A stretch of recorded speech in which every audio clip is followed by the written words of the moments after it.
Dali gurizada, Rádio 2x5 na área. Vamos para o nosso programa de número 23, número do Gabriel, que está voltando. Tomara que volte logo. E o assunto hoje, a pauta é o carvalhismo, cara. Vamos falar do Fernando Carvalho, permear já a política do clube, né? A gente está vendo as coisas estão acontecendo, um ano importante, tem Libertadores, tem Brasileirão, mas é um assunto que vai pairando pelo ar. Então, vamos falar, cara. Vamos falar de Fernando Carvalho, vamos puxar esse assunto. E, cara, depois a gente, no final do programa, fala do que rolou na semana aí, basicamente a classificação da Libertadores, no 0x0 contra o Cruzeiro. Essa semana tem sorteio na Libertadores.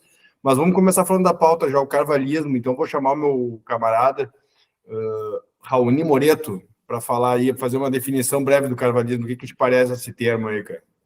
Cara, o termo, acho que o termo dá para entender assim, né? Se fala do movimento político do Fernando Carvalho, acho que é importante falar que o movimento Intergrande foi um movimento importante na história do Inter, isso não pode ser negado, nunca vai ser negado. Acho que o único movimento mais importante na história do Inter do que o MIG é os Mandarins, tá ligado? Que fizeram o Inter ser grande, ser um time de fora do eixo, que é maior do que muito clube do eixo, um dos top, sei lá, para mim, os 3 maiores clubes do Brasil. Isso vem graças aos Mandarins, e depois que os Mandarins, Cláudio Cabral, Hugo Amorim, acho que esses caras, Ibsen Pinheiro, o Arthur D'Alegrave, acho que participou, era jovem na época, tá ligado? Quando esses caras saíram de cena, o Inter ficou num marasmo que acabou com o movimento Intergrande. E o cara desse movimento, né, o Bento Gonçalves desse movimento, o Lula desse movimento é o Fernando Carvalho, tá ligado? Ele é até muito maior do que o próprio movimento, né? Como talvez o Lula seja maior que o PT, é um bom exemplo de uma boa comparação política. E acho que, cara, o Fernando Carvalho começou na base do Inter, acho que o Inter veio galgando, foi um processo, é muito engraçado, ele foi um processo progressivo, né? A gente fala de rock progressivo, que a música vai crescendo. O Fernando Carvalho, como dirigente, ele foi crescendo e começa, é o livro dele, né? De Belém a Yokohama, é isso, começou salvando do rebaixamento. As finanças estavam em dia, né? Tinha coisas que tinham melhorado já 2 anos antes, ali 1 ano antes, com a outra gestão, que não me agrada, então não vou citar. E, cara, cresceu, foi campeão do mundo, foi campeão da Libertadores. O movimento, acho que se virou esparso, se dividiu em várias coisas. O Pífero não é mais um movimento oficialmente, mas toda essa galera, os amigos, né, como a gente põe entre aspas hoje, eles são todos amigos.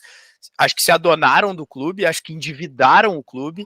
Acho que todos têm sua parcela de coisas boas. O próprio Pífero teve coisas muito boas, né? Ele foi um diretor de futebol quando entrou em 2006, ele foi presidente em outra Copa que a gente ganhou.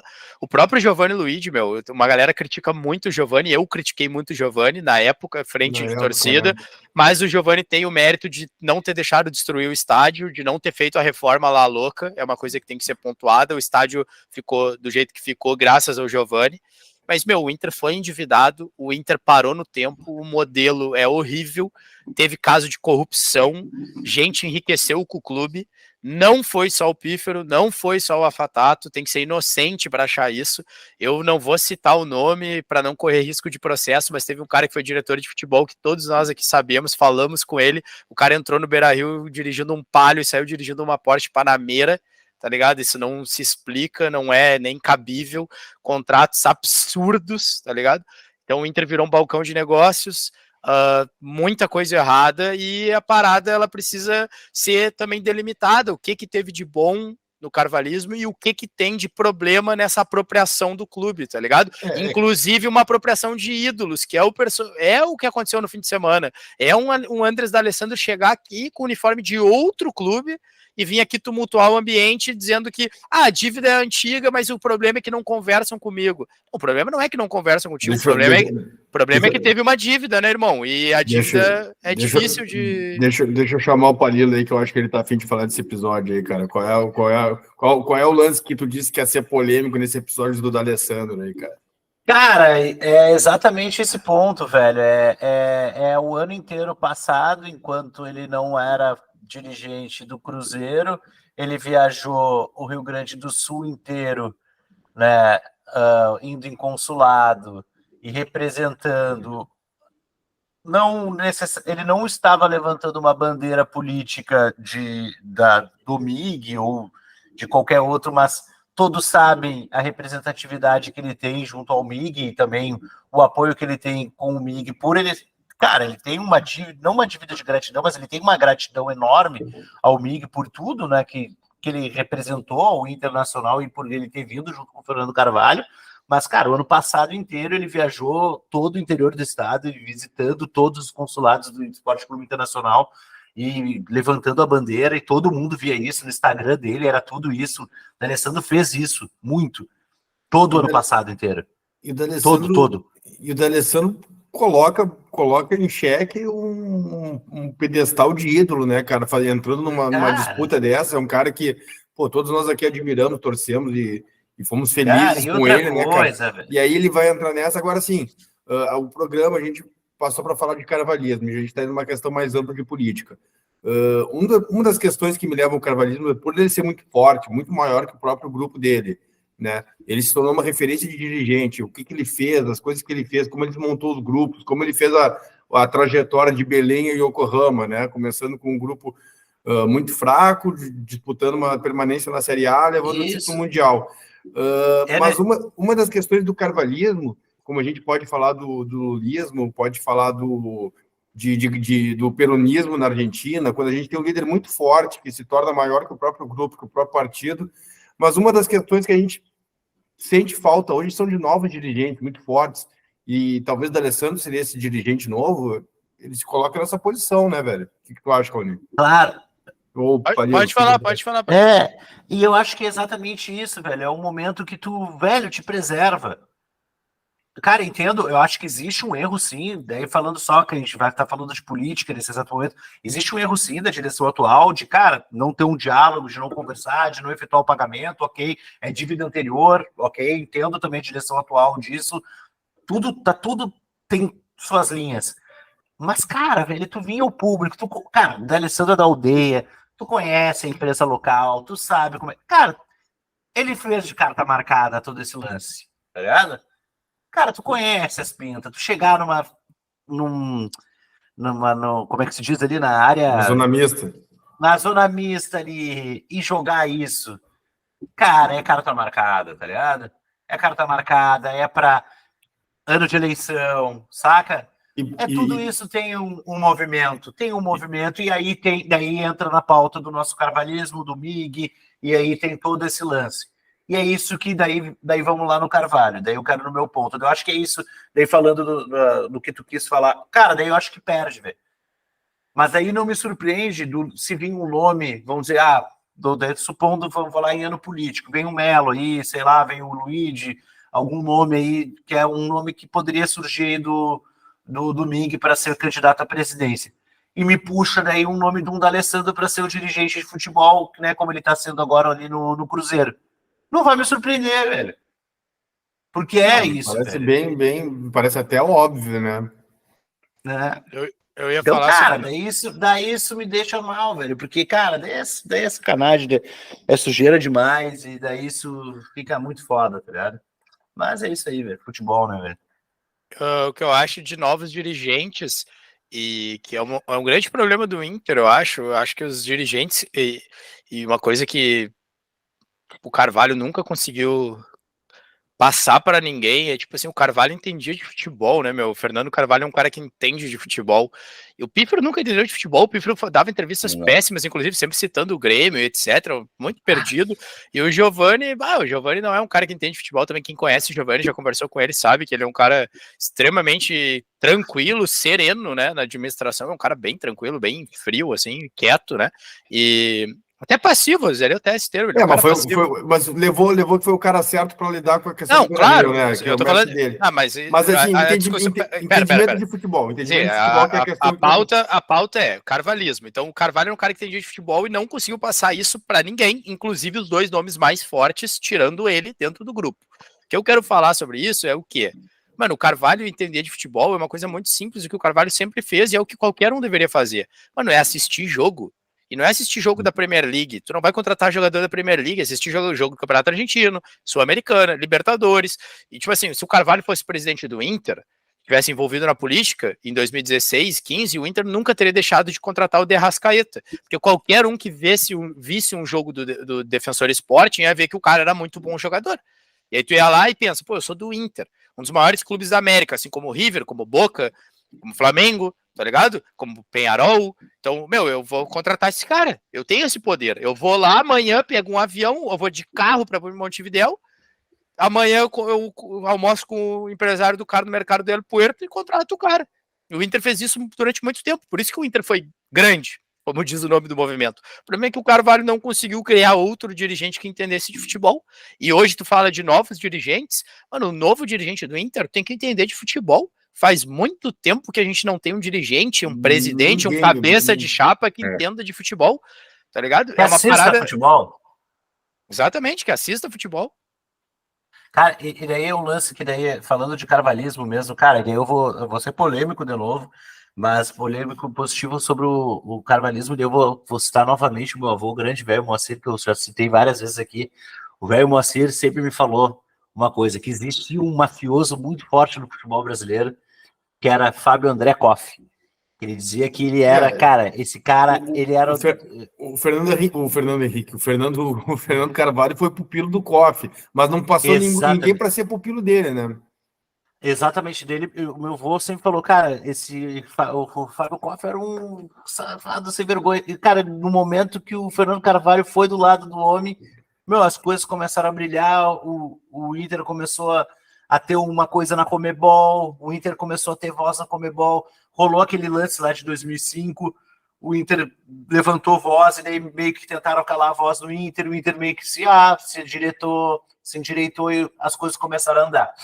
E é isso, cara, assistia futebol, cara, o Inter nunca contratou tanto jogador, deu muitos erradas, tem muita, se a gente for ver, né, quantos jogadores não passou nessas temporadas de Carvalho, mas quantos deram certo também, né? Então tem muita coisa aí. A gente pode ver que também tem muito jogador que deu errado aí, né? Teve de contratações, né? Então tem que ver também, mas ele era um cara que assistia muito futebol, né? Então acho que é isso que tinha do Carvalho. Ele era um conhecedor de futebol, é um conhecedor de futebol, até hoje ele está envolvido no futebol hoje, tem um time aí, o filho dele está lá no América de Natal agora, então deixou para o filho dele um legado aí de o Martim entende futebol, e entende o Inter também. Todas as vezes que eu conversei com ele, tipo, ele foi sempre muito claro. Tipo, lá no começo da torcida, uma vez lá no Celeiro de Ases, ele falou para nós, que vocês precisam fazer para mudar o Inter é correr esse muito velho do conselho, tá ligado? E é uma coisa que até hoje tu vê assim, o conselho do Inter, a gente já falou aqui, é um trombolho, né, um monte de idiota que não serve para nada. E até no ano do rebaixamento, troquei uma ideia com ele no Rio, naquele jogo lá, Marcelo, que eu fiquei aí, na Ilha do Governador lá, depois do jogo tu tomou todas e tu e a Flávia foram para casa e eu fiquei lá na... coisa possível a ser feita depois do gol que a gente tomou por cagada do Paulão. Não, cagada do Eduardo Palmer no esquema de apostas. Fez o pênalti. Sério? Não foi o Paulão? Foi o Eduardo Palmer. E aí eu conversei com ele esse dia lá no Cervantes, ele e o Pedro Ernesto, comendo um sanduíche de abacaxi lá no Cervantes. E, cara, ele estava bem ciente da situação, de tudo, assim. Então, eu acho que o Martim é um cara que entende de futebol. Mas novos diretores, para mim, hoje, além de entender de futebol, eles teriam que estar num processo de arquibancada em 2006, tá ligado?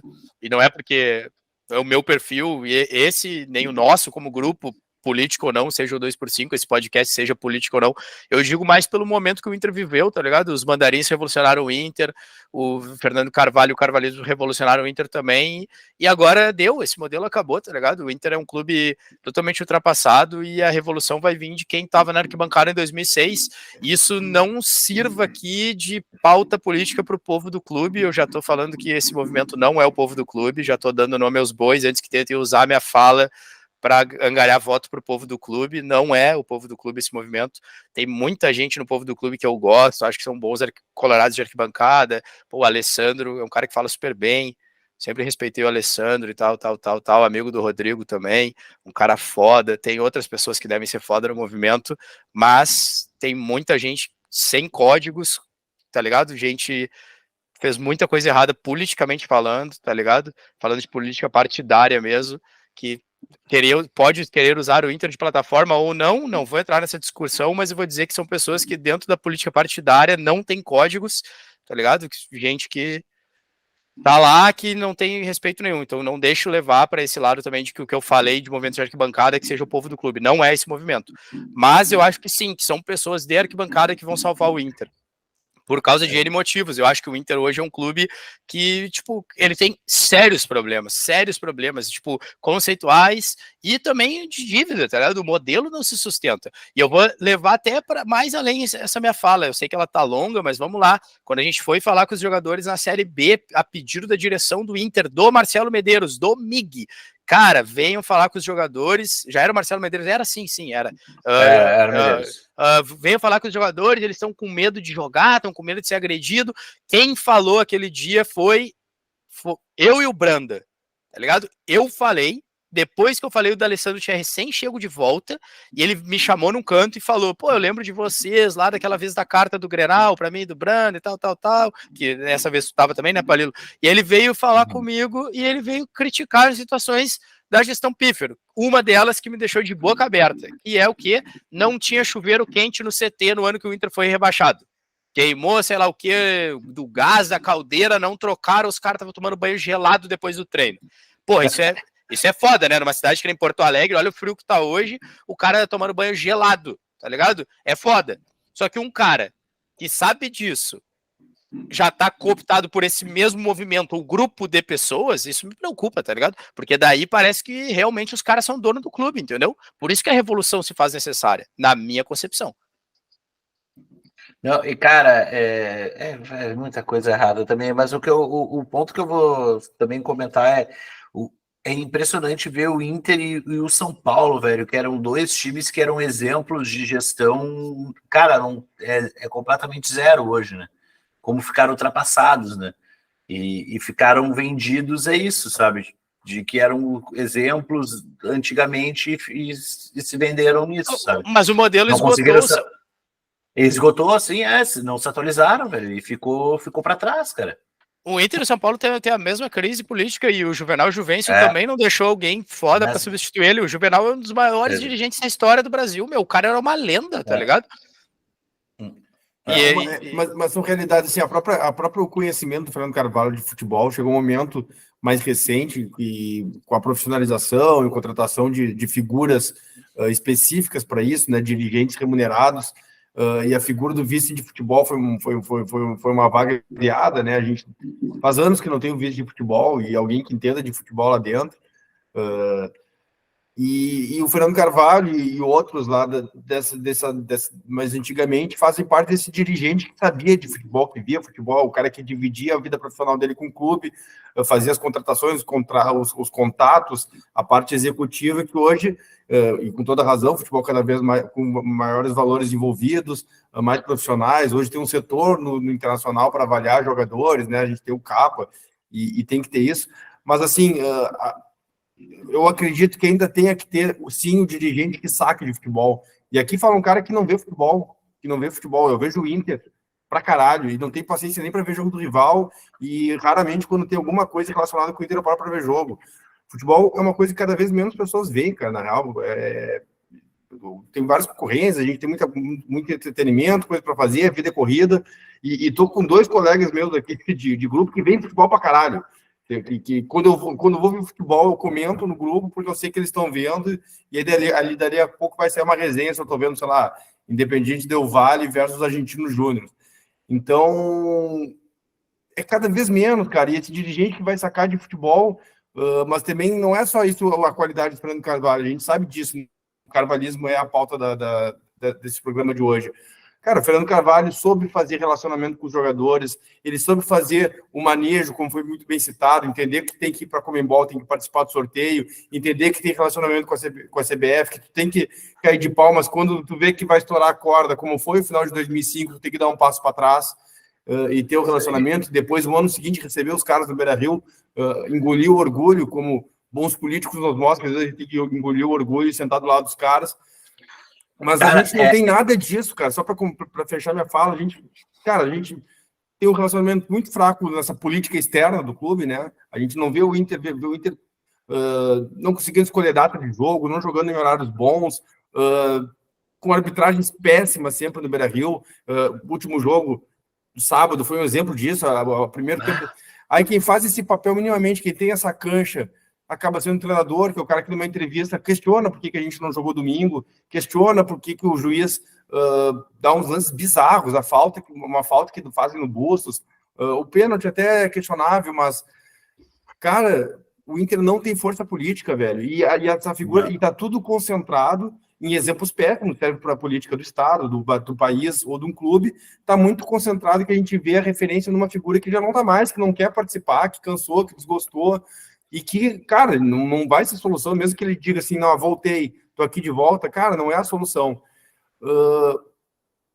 Novos dirigentes, como é que se faz isso, cara? Dirigentes que estão bem resolvidos financeiramente, eu sou da opinião que o cara, para ser dirigente, para ter uma colaboração com o Inter, o cara tem que estar com a sua vida profissional, sua vida afetiva, seja lá, tudo vai estar em segundo plano, porque o clube vai se tornar prioridade, ele demanda muita atenção, tanto que a gente vê os últimos presidentes acabando aos frangalhos. Marcelo Medeiros acabou aos frangalhos na gestão dele, o Alessandro Barcelos, e ambos, cara, na minha opinião, ótimos colorados, que deram ao máximo, fizeram o que puderam, mas chegaram no seu limite, não se cercaram das pessoas certas também, que é uma outra questão que o Fernando Carvalho soube fazer, se cercar de pessoas que ele delegasse bons, desde os dirigentes até bons profissionais para ver futebol e trocar ideia de futebol com ele. Ele sempre cita, quando da entrevista, que estava lá, falava com Lisca, falava com Mano Menezes, falava com pessoas que entendiam de futebol e sabia falar no mesmo nível. Então, assim, são vários quesitos que o carvalhismo contemplava que a gente não tem nenhum deles hoje. Eu acho que isso tem total mérito de entender o tamanho do Inter. Tem muita gente que não conhece o tamanho do Inter. O tamanho do Inter é esse aí, meu. O Inter é tão grande que tu pode trocar uma ideia com um treinador que tá empregado na Série A ou na Seleção Brasileira ou na Série B, que o cara é colorado ou trabalhou no Inter, ele vai te ajudar. Esse é o tamanho do Inter. O Inter é o clube que tu chega para, que nem eu falei ali, para contratar o De Arrascaeta no mercado do Puerto, no outro dia o cara vem, meu. É só tu mostrar o interesse. É o Inter, cara. O Inter é muito grande, tá ligado? O Inter é gigante. E o Carvalho teve muito bem pontuado por ti. Ele soube se cercar de muita gente que entendia muito de futebol. Pô, o Lisca não entende de futebol, tu vê ele falando e analisando e tal, como treinador, a gestão de pessoa deles talvez não seja a melhor do mundo, mas o cara entende de futebol, tá ligado? O Roger Machado, que todo mundo sabe que é gremista, ou diz que é gremista, também sempre trocou alguns leros aí com pessoas do Inter, é um cara que entende de futebol. Então tem que ter um pouco disso. E falou que eu e o Palilo vemos muito futebol. Cara, a gente vê muito futebol. Acho que pouca gente vê futebol que nem a gente, principalmente a Deep Web do futebol, né? Que a gente assiste de vez em quando, um Chacarita Juniors rolando aí na internet, o Campeonato Uruguaio. Mas, cara, sinceramente, eu acho que formar o dirigente hoje é uma parada que ela é totalmente problemática pela questão da idade, tá ligado? Acho que a revolução ela não tá pronta, ela pode ser um embrião, tá num processo embrionário, tá ligado? Tipo, acho que um cara de 35 anos, um cara de 40 anos, ele não vai ter a vida resolvida hoje em dia, não a ponto de poder assumir o Inter e mudar, tá ligado, a história. Talvez a gente tenha que passar por um outro calvário, que é o quê? Ganhar alguma coisinha assim, um títulozinho de menor expressão, passar mais 10 anos na merda, e daí daqui 10 anos, quem sabe a gente esteja pronto, outros colorados de arquibancada de 2006 estejam prontos, tá ligado? Porque tem pouca gente querendo e pouca gente que poderia fazer de fato uma soma, né? O próprio Fernando Carvalho teve uma passagem prévia, né, ao 2002 como presidente e uma passagem que ele mesmo disse que foi um fracasso, né, que ele não estava pronto, né. Eu acho que esse é um bom ponto, uma boa deixa para te falar sobre os outros esportes aí que tu queria falar, meu, porque esse estágio que o cara tem que fazer no clube é importante, meu, é um processo que hoje o Inter não tem, tá ligado? É tipo assim, aquela brincadeira lá de Nápoles, assim, a máfia napolitana brinca com isso, que o filho do capo da Camorra, ele assume a barra do Napoli lá pra dar uma testada, tá ligado? Começa a mandar numa torcida e depois tu manda na máfia inteira, tá ligado? É o mesmo processo, é um estágio, meu. Tu não pode mandar ser presidente do Inter cair de paraquedas. Pô, tu tem que fazer alguma coisa no Inter antes. Mas é óbvio. Deixa eu contextualizar para que não fique assunto de maluco, então, né? A gente vem falando, e agora com a apresentação da Enervalência no Gigantinho, a gente reparou muita gente falando do Gigantinho, pô, é um patrimônio nosso, cara, é irado o Gigantinho, a gente poderia... E a gente viu, eu vi na internet as pessoas levantando a bola, né? Pô, mas não vale a pena ter um time de basquete, não vale a pena ter um time de futsal, e são coisas que a gente fala há anos, né, velho? A gente, no nosso grupo, há muito tempo, a gente vê as enormes vantagens de ter outros esportes, né? Viajar ao Brasil, levar até as pessoas que daqui a pouco estão no Rio de Janeiro, vêm jogar o time de basquete. Pô, o Colorado que mora no Rio de Janeiro, em qualquer cidade do Brasil, adoraria qualquer motivo para ir ver o Internacional ou ter o jogo no Gigantinho, as pessoas que gostam de basquete, eu simplesmente gosto do Inter e frequentariam um Gigantinho.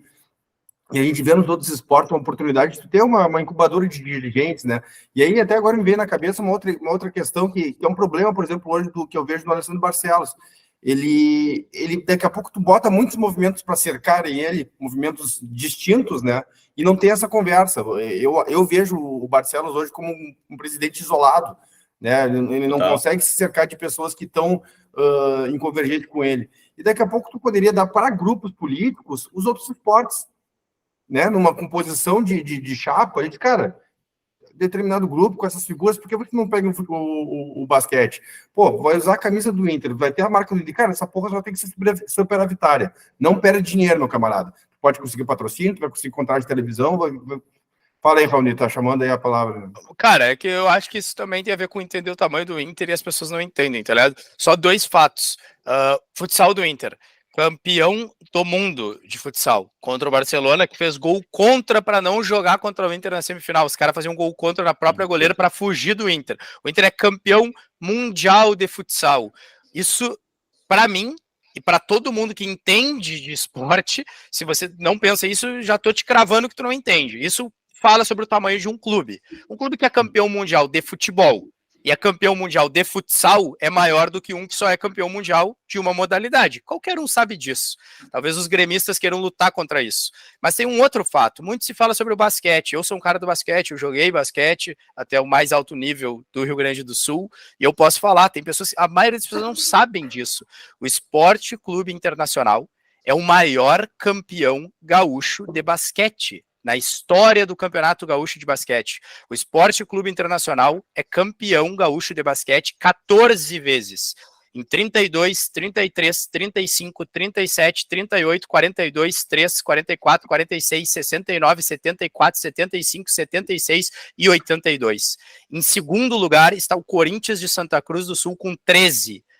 O Cruzeiro de Porto Alegre tem 11, a Sojipa tem 7 e o Grêmio tem 3 títulos, atrás também de Caxias do Sul, Corinthians de Santa Maria, Ubra, Bira de Lajeado, Fusbol de Porto Alegre, Grêmio Náutico União, São Geraldo e Petrópolis Tênis Clube. Esse é o tamanho do Grêmio e esse é o tamanho do Inter, gente. O tamanho do Inter é esse aí, cara.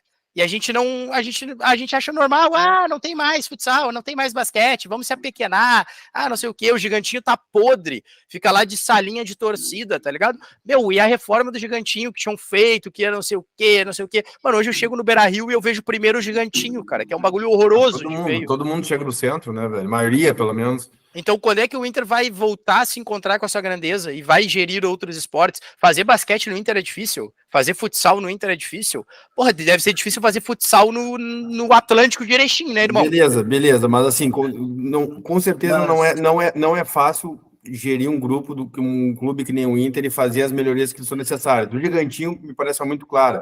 Eu também sou totalmente partidário da gente ter outros esportes. Agora, uma outra coisa... Eu só vou dizer, mas certamente vai ter um momento que vão falar, vamos começar a pensar nisso. Vai ter aquele torcedor imbecil, idiota, que vai começar, o time que não monta o time, vão começar a criticar que estão pensando nisso.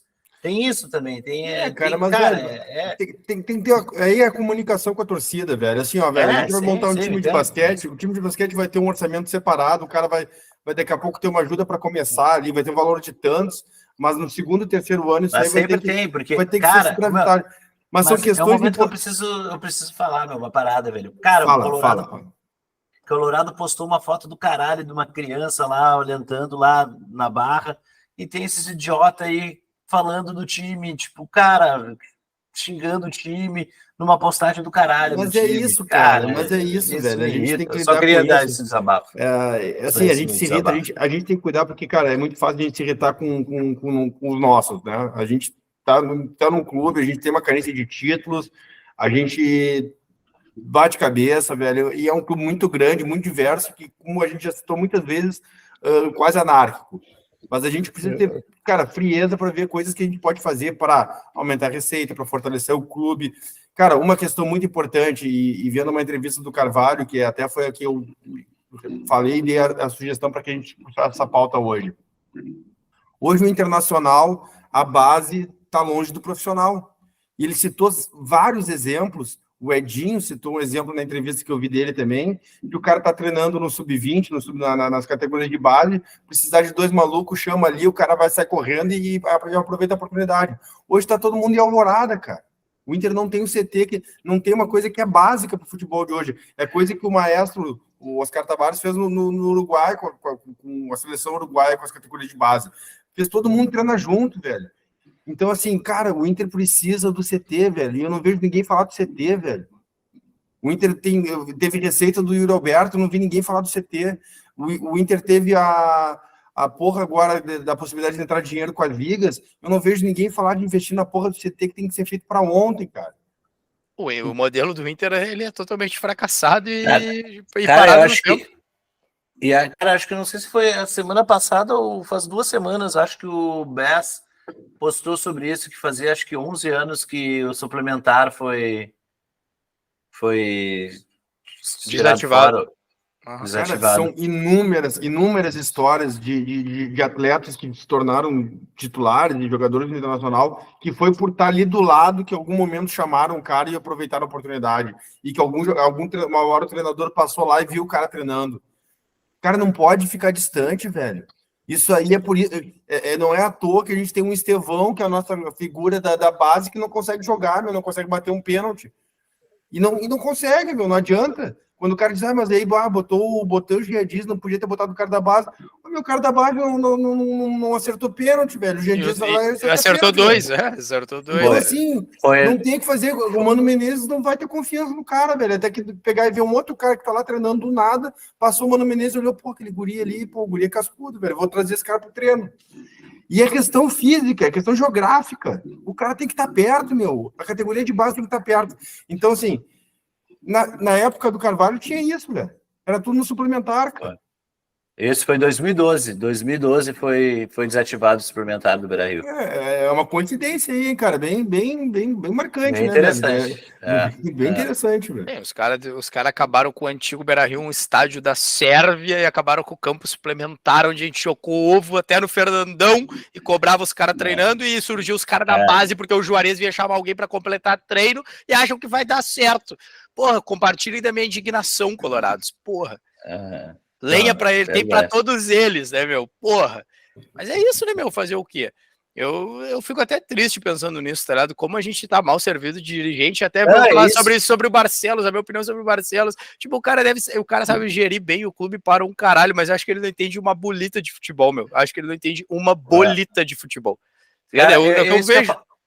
Eu acho que essa questão do carvalhismo é isso que eu ia falar, essa questão que o Marcel falou antes. É isso, meu. Cara, a gente jogou todos os jogos da primeira fase às 19 horas no Beira-Rio. Todos os jogos a gente jogou pela Paramount. Cara, é inacreditável isso. O Nico Hernandes teve 2 jogos de suspensão por ter dado um pontapé no cara. Na Libertadores, pontapé é liberado, velho. O Inter é o único clube que teve um jogador suspenso em 2 jogos por um pontapé, meu. Isso é inacreditável. Isso é total falta de politicagem. Isso com carvalhismo não teria, velho. Meu, gente, 19 horas no Beira-Rio todos os jogos, meu. É uma vergonha, meu. Horário de pico, meu. Não tem como, meu. O Inter jogou agora a Libertadores, tanto o Cruzeiro quanto o Inter não jogam agora no meio de semana, e o jogo no sábado. No sábado, velho. O Inter jogou às 21 horas no sábado, velho. Depois de jogar na Libertadores no meio de semana, podia jogar no domingo. O Inter não tem força política, meu. Mas assim, é isso, meu. Não é uma coisa simples de se conquistar. Eu acho que assim, beleza, a gente está reclamando, e reclamar é muito fácil. Né? Tu vê que a gente não está pegando. Porque assim, se fosse qualquer outro trio de Colorado, estariam falando da contratação do Jean Dias. Ou da falta de opção que o alemão está jogando. São papos que realmente está cansando, a gente, porra... O alemão jogou bem de novo, só para avisar. Cara, o alemão mudou o jogo, velho. O alemão simplesmente mudou a porra do jogo. E eu vou falar uma forte do Jean Dias, tá? O Jean Dias protagonizou vários lances bizonhos e não jogou melhor das suas partidas. Mas, né, todo mundo que concorda que o time melhorou quando ele entrou, porque o Alan Patrick tava se arrastando em campo. O Alan Patrick, ele é assim, ele classifica o time na sei lá, quando é que foi o jogo, quinta-feira, quarta-feira, e daí no sábado ele acha que ele pode ficar caminhando em campo, meu. Então pega e diz que não quer jogar, cara, eu já falei isso aqui no podcast, diz que não quer. Não consegue, não quero ir pra jogo, a gente consegue, é bom porque a gente tá falando da atualidade, já trocou a pauta natural e a gente vai falar das atualidades agora. Meu, esse cara fica se arrastando em campo, ele é o melhor do time, então ele tem que chegar e falar assim, eu quero jogar só uma vez por semana. Põe ele pra jogar uma vez por semana e deu, faz a vontade dele. E segundo, alguém dar uma tijolada na cabeça do Wanderson, que todo jogo ele tem um lance pra matar, pra ganhar, pra pontuar, e ele perde o lance, eu não aguento mais, aí meu. Eu vou contigo no negance. A galera se irrita com o Jean Dias, mete pau no Jean Dias, mas no Wanderson eu não vejo essa raiva. Vai perder lance decisivo, meu. E aí quem falou disso aí foi o Baldasso. O pior é isso, que o arrombado do Baldasso falou isso aí essa semana e daí agora começa. Tomou porrada. Não pode meter a porrada no Baldasso. E agora nós vamos tomar porrada porque nós estamos falando e agora a gente é seguidor do Baldasso. Pô, ainda mais que eu falei que eu vi o vídeo. Pelo amor de Deus, esse cabeça de piroca ali, meu. Mas, meu, é loucura, meu. Eu no grupo aqui do Rio tomo porrada por causa que eu falo isso, velho. Mas o Wanderson, o Wanderson a gente teria classificado com 16 pontos na Libertadores. Eu achei que o Jean Dias jogou muito mal esse jogo, mas ele é de longe o menos culpado. Do Wanderson errou o gol, o cara, último lance do jogo. Meu. Me dá-lhe uma bica pra dentro do gol, ele quer cruzar pra dentro da área, meu. Os caras estão de sacanagem. E aí mas agora uma coisa, meu, o Luca, meu, eu tô gostando do Luca, meu, ele entra pra dentro dos loucos, meu, chuta pra dentro do gol, meu, chuta de fora da área, a gente não chuta de fora da área. Bom jogador. Tô gostando desse menino. O Luca é bom jogador e assim, aí também a gente tem que combinar que o Mano Menezes dá uma demorada também, né, cara? Ele podia, assim, o grande marco do Mano Menezes é demorar 800 jogos para tirar o Kehler do time. Informação. Pariu, cara. Informação. Esse goleiro nos deu 20 pontos no campeonato de goleiro. Informação. E calma. Bomba Informação. Mano Menezes não queria tirar o Kehler. Eu falei isso pra vocês, lembra? O Kehler foi tirado pelo talvez presidente do Inter ou por alguém. Ele foi tirado. O Mano não queria tirar, meu. Tiraram, chegaram e falaram, meu, tira, não dá mais, meu. Tira ou tu vai sair, cara. Tira, não dá. E digo mais, o rapaz, o John, escorregou. Ele não errou, ele escorregou. E ele ia pegar aquela bola. Ô, meu, o cara errou aquela bola porque ele lembrou do lance do Vasco. Porque meu, eu tenho uma impressão sobre o John. Eu tenho uma impressão sobre o John. O John é o Klemer negro. Primeiro que ele brigou no banco de reservas naquela briga contra o Caxias. Segundo, ele faz as merda e ele é tão grande que os caras se assustam e erram um gol, tá ligado? É loucura. O John é loucura. O John é a cara do Inter, tá ligado? O cara é um baita achado, velho. Assim, e é real. Foram alguns pontos estão na conta do cara, velho. Alguns bons pontos. Agora é o seguinte, eu espero que ele esteja treinando pênalti, velho. Mata-mata da Libertadores. Vai treinar pênalti, velho. Agora se tu tá ouvindo que tá fazendo qualquer coisa, tá vendo novela, vai treinar pênalti. Viram entre os convidados. Quem vocês querem pegar? Quarta-feira, sorteio.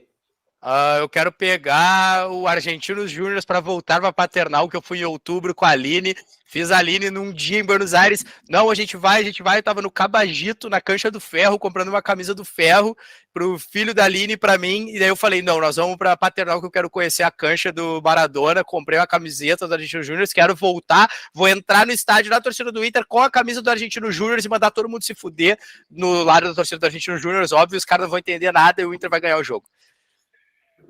Eu quero pegar o Nacional, velho. O Argentino Júnior eu achei um time bem bom, velho. O Redondo, além de bonito, joga muita bola. E um time muito intenso, velho. Embora tenha tomado um totó de bola do Independente Del Valle, cara, eu levo bastante medo do Argentino Júnior, velho. Embora, assim, a camisa do Inter pesa nessas horas, que nem pesou contra o Banfield, que podia ter matado o Inter, eu vejo que ali tem uma esperança pela camisa. Mas o confronto, para mim, dos sonhos é o Nacional, por ser um time que é mais fraco que o nosso, foi comprovado, a gente não ganhou os 2 jogos de cabacice nosso. E da conta do Wanderson, que meteu a mão na bola. Eu queria imaginar se o alemão metesse a mão na bola naquele lance, velho. Ou se o João Dias metesse a mão na bola naquele lance. Não, o Beira-Rio ia abaixo. O cara tirou um gol, velho. O cara meteu a mão na bola. Sem falar o lance que o alemão pifou ele e era só devolver. Um lance lindo do alemão, que seria lance de vinheta. Então, assim, cara, o Nacional eu acho que é bem ganhável, né, cara? Então, de todos, porque todos são muito difíceis, cara. A gente pode pegar a pouca do Flamengo, que vai ser pouca pedreira pra caralho, e entre outros.